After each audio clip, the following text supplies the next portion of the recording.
নমস্কার বন্ধুরা, welcome to tasty bytes. আজ আমি আপনাদেরকে চিকেন মহারানি কিভাবে বানাতে হয় তা দেখাবো।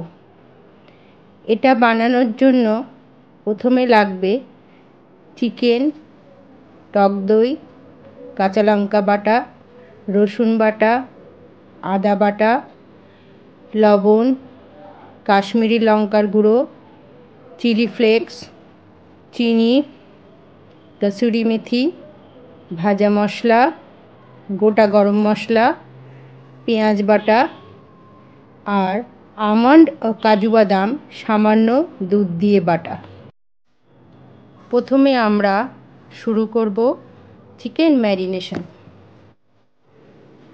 চিকেন ম্যারিনেশনের জন্য লাগবে মিডিয়াম পিস করা চিকেন, টক দই, কাঁচা লঙ্কা বাটা, রসুন বাটা, আদা বাটা, লবণ পরিমাণ মতো, কাশ্মীরি লঙ্কার গুঁড়ো ও কসুরি মেথি। এগুলি দিয়ে চিকেনটা ভালো করে মাখিয়ে 2 ঘন্টা রেখে দিতে হবে।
এরপর আমরা ভাজা মশলা বানিয়ে নেব।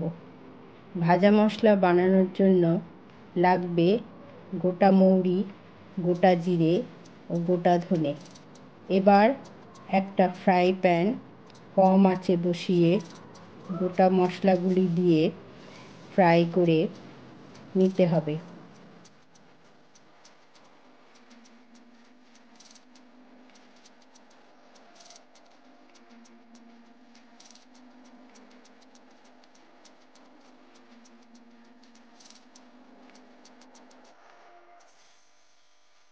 ভাজা হয়ে গেলে একটু ঠান্ডা হলে একটা মিক্সিং জারে মশলাগুলিকে গুঁড়ো করে নিতে হবে।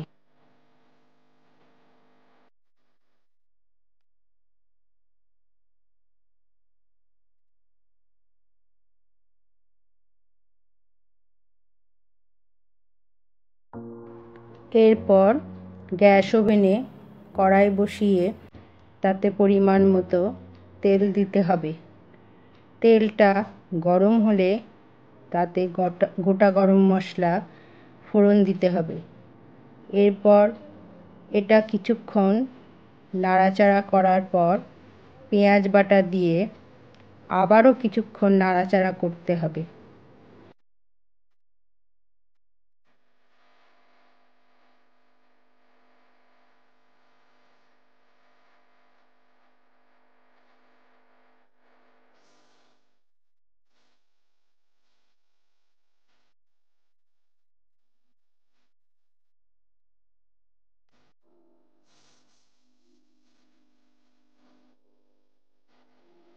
পেঁয়াজটা সামান্য লালচে ভাব হয়ে আসলে তাতে ম্যারিনেট করা মাংসগুলি দিয়ে নাড়াচাড়া করে তাতে আবারও আদা বাটা, রসুন বাটা ও লঙ্কা বাটা দিয়ে নাড়াচাড়া করে মিশিয়ে দিতে হবে।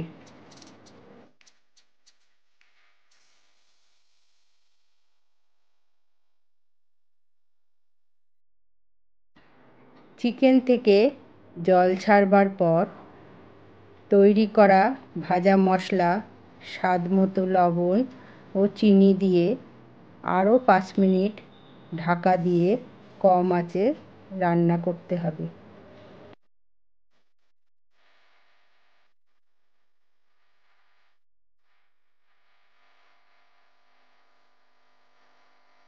যেহেতু আমি চিকেনটা 2 ঘন্টা ম্যারিনেট করে রেখেছিলাম, সেহেতু এটা সেদ্ধ হতে বেশি সময় নেবে না। 5 মিনিট পর ঢাকনা খুলে তাতে দুধ দিয়ে বাদাম বাটাটা দিয়ে দিতে হবে। এরপর আবারও ঢাকনা দিয়ে 5 মিনিট কম আঁচে রান্না করতে হবে। 5 মিনিট পর ঢাকনা খুলে চিলি ফ্লেক্স ছড়িয়ে দিলাম। এবার আমাদের চিকেন মহারানি রেডি।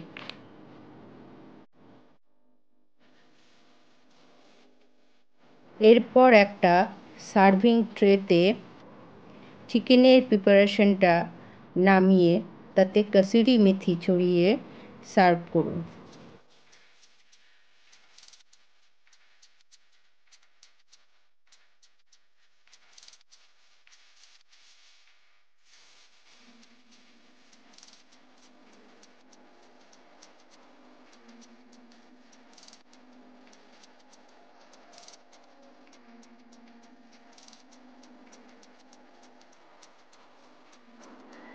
আপনাদের যদি এই রান্নাটা ভালো লেগে থাকে তাহলে অবশ্যই কমেন্টসে জানাবেন, আর আমার চ্যানেলটাকে সাবস্ক্রাইব করে লাইক ও শেয়ার করবেন।